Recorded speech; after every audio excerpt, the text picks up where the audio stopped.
So now I would like to demonstrate direct USB mode, timer settings, and the different reset settings. The first thing I want to say is I am doing the thing that I tell you never to do, as I am using SATA drives with different USB adapters for this demonstration because I don't have any real USB only drives that have any issues. So I'm using SATA drives that have different issues along with different USB adapters to demonstrate how different USB bridges react. So we have a drive connected. It has simulated bad sectors, so it's consistent. It is connected through an older Western Digital Passport USB adapter. First thing I want to show is, let's see, I've already selected my project. I'm going to leave it in the default pass-through mode because usually you'll try that first before you're going to get to know that you need to use direct USB mode if a drive has an issue. So I'm going to choose the source drive, which you see right here is the name the USB adapter is giving for some reason or other. Choose the destination of null because I don't care. I'm not trying to recover data right now. I'm just demonstrating. So let's see what it does. And you can see right now it's taking about 3,600 milliseconds on the bad reads.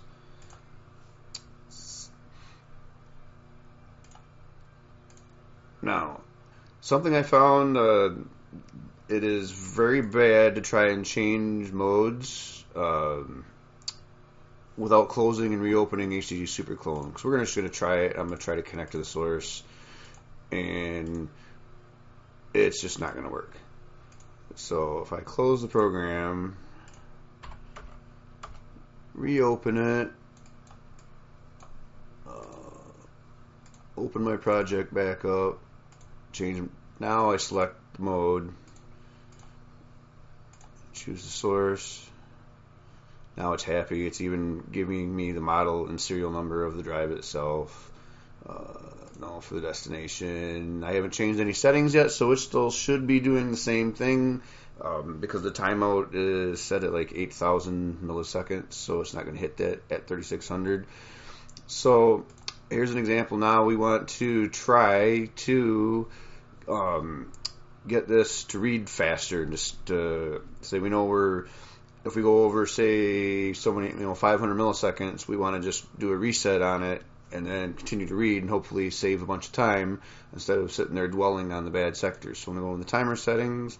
I'm going to take the soft reset time down to 500, which is the lowest it'll let you set it here unless you go down to the phase timers. I'm just going to go OK for right now and see what happens. Oh, look at that. That was pretty bad. It didn't like that. The reset didn't work as direct as intended or desired. So just to show something, I'm going to set this right back up to 8,000 just to make sure that everything's good with the drive. And as we're going to see, it is not. The drive is unhappy right now. Even something happened with the reset that has caused something to change. And again, this depends on how the USB bridge reacts. So this drive is now unhappy with what I just did.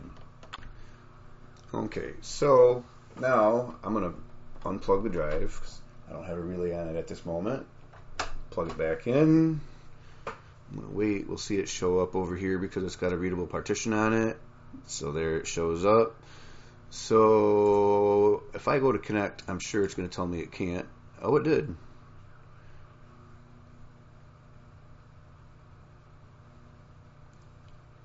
And it hung. Oh, I didn't click start.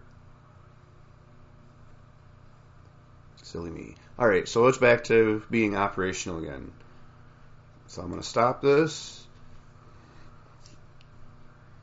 And now I'm going to take the opportunity to disconnect this and plug it in through my YepKit relay. The YepKit YCush 3 hooked up. So wait for the drive to show up. So now I'm going to choose my relay, and I happen to know that this drive comes back way before 8 seconds, probably around 6 or 7. So I'm going to change the settings for that. This is a demonstration of what happens if you have a drive that won't respond to any resets, and we're going to go over the different resets in a little bit, but right now this is just a demonstration of how to use the relay. So you would, set your reset times to whatever you need to, and then on failure, you have to remember to go, if you chose your relay board, you have to remember to go in advanced settings and choose the action to perform a major drive error, activate primary relay. Now you'll see in the timer settings there's a spot here. This is not a good spot to set the relay. There are other rare occasions where you could or would use this, but for the most part this is almost actually never used. In all my testing, I've really never used it. It had an intended purpose of a hard reset for PATA drives with a modified ribbon cable, but I never did that. So now we've got everything set. Let's see will it connect. Nope, I need to re-choose the source drive, and hopefully it doesn't get unhappy about this. And it got unhappy. I'm going to take a pause here while I wait for it to lock up and then restart the program. Alright, that probably took a minute, at least a minute, maybe over a minute to get to this point where it said failed. That's because I unplugged the drive and plugged it back in and tried to re-choose the source.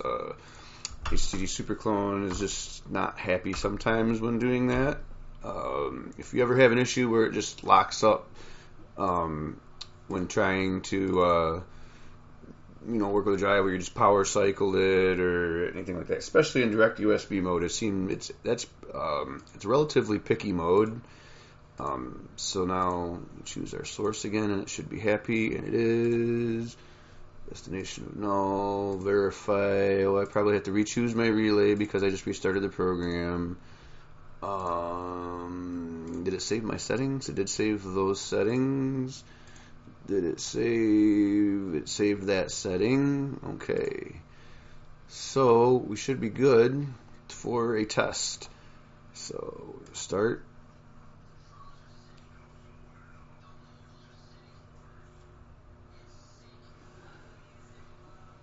And I forgot to do this setting to turn it down.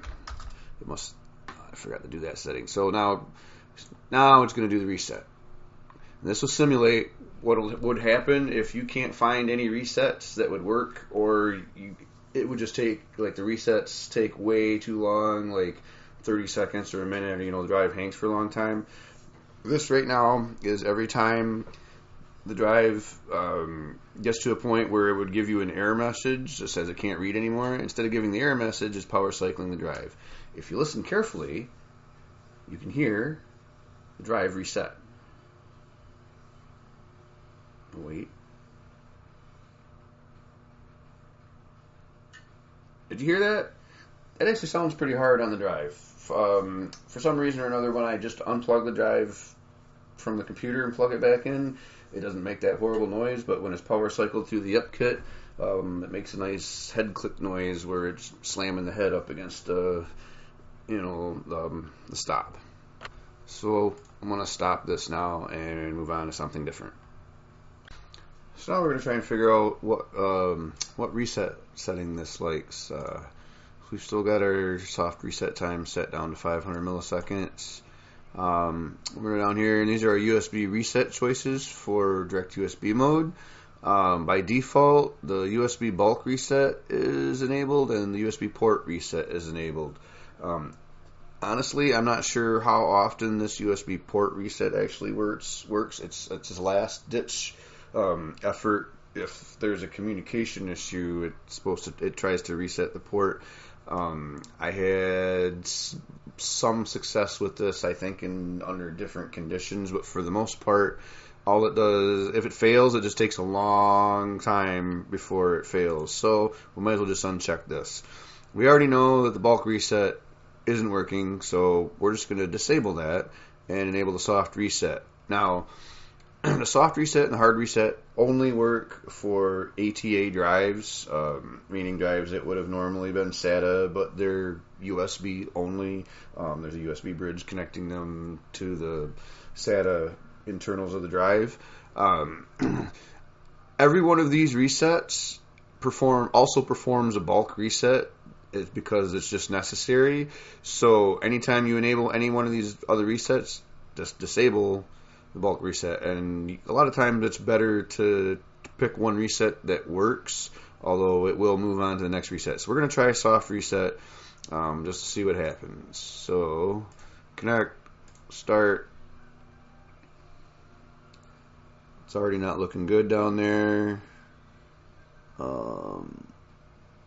It should power cycle here. Yep, there it goes. It just power cycled. So now we know that the soft reset doesn't seem to work. And we're in the same position, so I'm going to click stop. And right now it's waiting that 8 seconds before it times out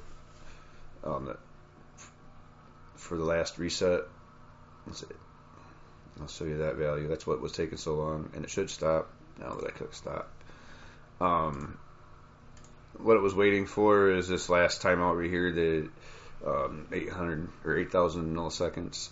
I could turn that down if I wanted, but I'm just going to leave it there for right now because I don't. A lot of times you don't want to turn anything down too much because that can actually cause issues. If anything, sometimes if you have weird issues, you can try turning all these timers up. I think that was discussed in an earlier video. So now I'm going to disable the USB soft reset, go for the USB hard reset, and let's see what happens. Would you look at that? Hard reset works, in this case anyway. So for this particular USB bridge, it likes just the hard reset. And you can see it's it's skipping past the errors much faster. We're in the 800 millisecond range instead of around 300 or 3600 milliseconds. So we're saving some time skipping out of the bad sectors. Now let's see how low we can go, just as a demonstration of what happens if you go too low. Because there is, with a direct USB, it's not the same as SATA, where you can just basically go as low as you want, and the only thing that'll happen is you'll just not read, you might skip reading some readable data if you start dropping this way too low. So we can't go any lower than 500 here, but we can if we go here. So we're in phase 1 right now, so it's going to be 250 milliseconds. So let's see if it likes that. So you see we increased our time here, and it's reading, skipping over the bad sectors much faster. Well, how low can we go? Let's try 150.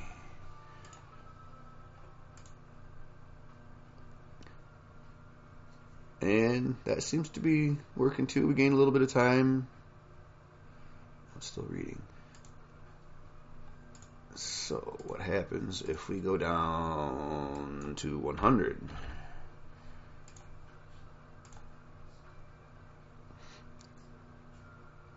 And I think we found our limit. Yep, so it had to power cycle. So that's not good. We don't want to go that low. Let's see if it does it again, but I'm sure it will. Yep, it's doing it again. So I'm just going to click stop. So you see, if you try to go too low with your reset setting, you can cause issues. There's a limit. It is unclear what the limit is, but obviously this USB bridge doesn't like going too low. So I would suggest, once you find your limit, I would suggest go like double that in your timeout, or higher than that at least, to make sure you don't run any issues like this, because we know it was working perfectly fine at even down to 150. It seems to me in my testing before, 150 was actually pushing it. Like I had it quit a few times on me in the past before I made this video. But anyway, now you see the basics of how to figure out what reset the USB bridge likes and how to play with the timer settings a little bit. So in the previous video, I was showing had a old Western Digital passport adapter connected to a drive. Now I'm using that same drive. I have now connected a generic cheap Chinese USB to SATA adapter to it. I'm going to go with direct USB mode, ATA mode again. That one identifies as a J micron adapter. Let's make sure. It didn't even give me the serial number. Yeah, it didn't give me the serial number by the looks of it. For that, the adapter didn't support that. No destination. I'm going to go straight to my timer settings and go right down to the 500 milliseconds. And we're just going to disable the port reset and start off with a bulk reset to see if it likes that or not. So, just to demonstrate what works and what doesn't. And it actually looks like it's working, and it's sort of working.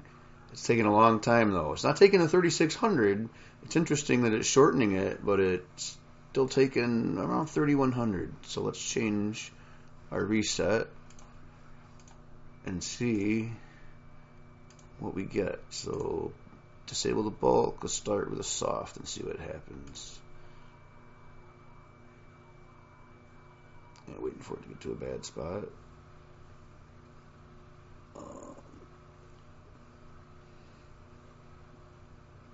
Looks like it's doing the same thing. It's going through soft reset, so it's still taking 3100 milliseconds. That's horrible. So we'll try one more and see if this thing actually does anything better with the hard reset. And it doesn't look to be that way. So this USB bridge the USB bridge on this adapter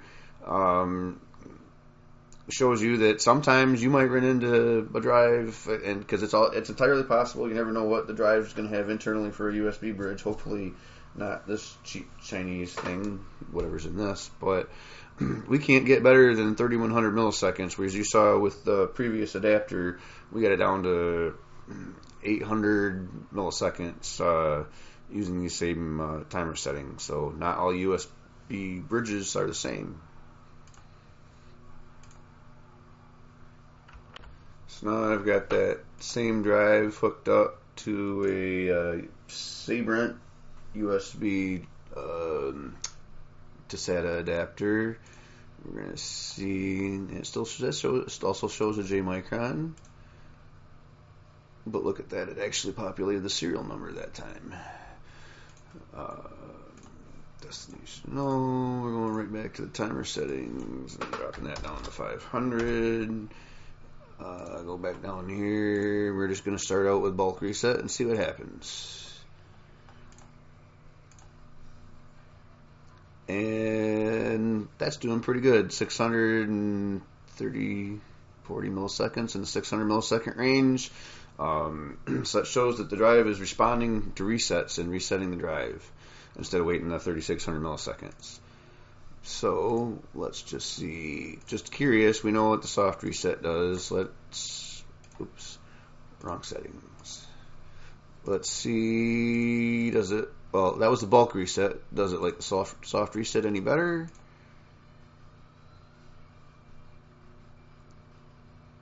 Actually, a little bit higher. At milliseconds, almost 100 milliseconds higher. That's interesting. So we'll go back to, and then we'll try a hard reset just to see if that makes any difference. And it looked like it was still up there in the almost 700 millisecond range, high sixes.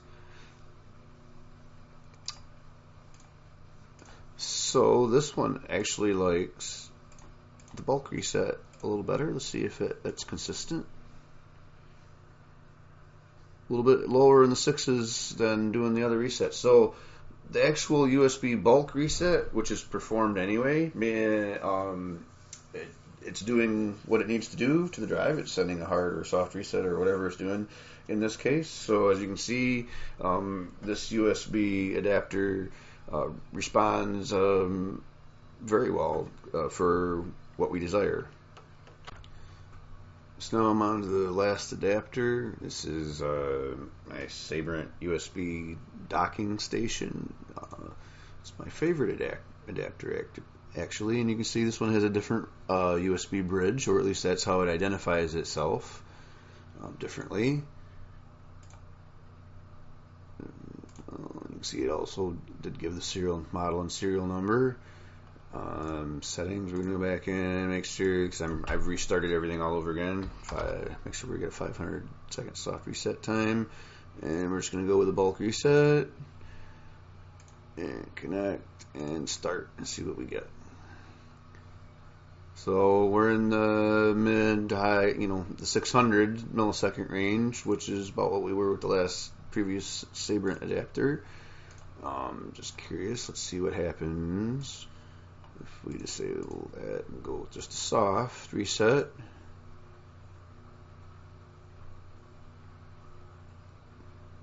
That worked pretty good. It's still doing the same 600 milliseconds. So let's just go back in and go with a hard reset. And about the same. So, and that's for this particular drive. So we know that all the resets seem to work.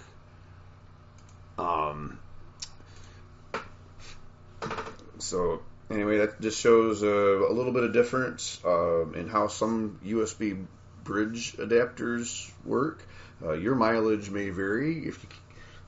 Hopefully one of the resets actually works, because the whole purpose of the reset is to try to get it so that if the drive is misbehaving badly, that you don't have to power cycle it. Especially if it locks up, if the drive is locking up, you want to be able to have that timed reset to keep it from getting to the point where it locks up and won't come back. Although that may not always be possible, and if that's not possible, then you have to do the power cycle. But at least with the direct USB mode, you're not waiting for the full say 60 seconds for the operating system to decide that, oh hey, the drive doesn't read anymore, and then you power cycle it. But at least with the direct USB mode, you can set your timer, and once it times out, do the reset or do the power cycle, and then move on.